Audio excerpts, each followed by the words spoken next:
ఇంటికి దగ్గర వెయిట్ చేసిన రోజులు ఉన్నాయి.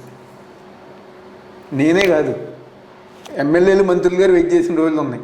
మా పక్కన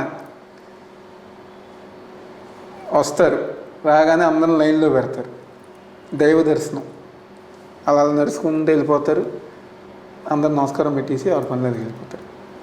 కానీ జగన్మోహన్ రెడ్డి గారి దగ్గర ఆయన పిఎస్కి కానీ ఫోన్ చేస్తే నేను చేసినా ఎత్తారు, మీరు చేసినా ఎత్తారు, ఎవరు ఫోన్ చేసినా ఎత్తారు.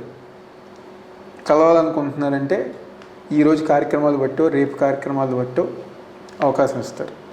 3ంటికి రమ్మంటే మనం 2:50కి వెళ్తే 3:30 కల్లాగా జగన్మోహన్ రెడ్డి గారిని కలిసి బయటకు వచ్చేస్తాం. లోపలికి వెళ్ళిన వ్యక్తి కూర్చోబెట్టి కాఫీ ఇచ్చి ఏంటి అంతా బాగుండా, ఏమైనా ఇబ్బందులు ఉన్నాయా అన్నీ గారు కనుక్కొని మాట్లాడి మర్యాదగా జగన్మోహన్ రెడ్డి గారు పంపిస్తారు. నిజంగా మాట్లాడతారు ఆయన శుభ్రంగా. ఎటువంటి పబ్లిక్ అందరికీ ఈరోజు ఫీలింగ్ ఏంటంటే అసలు ఆయన ఎవరితో మాట్లాడరు. అది ఈ మధ్యన కొంతమంది బయటకు వెళ్ళేవాళ్ళు కూడా అది జనాలకి జగన్మోహన్ రెడ్డి గారు మాట్లాడని ఫీలింగ్ ఎవరికి గారు లేదు. కేవలం తెలుగుదేశం పార్టీ వాళ్ళు, వాళ్ళకి సంబంధించిన మీడియా వాళ్ళు.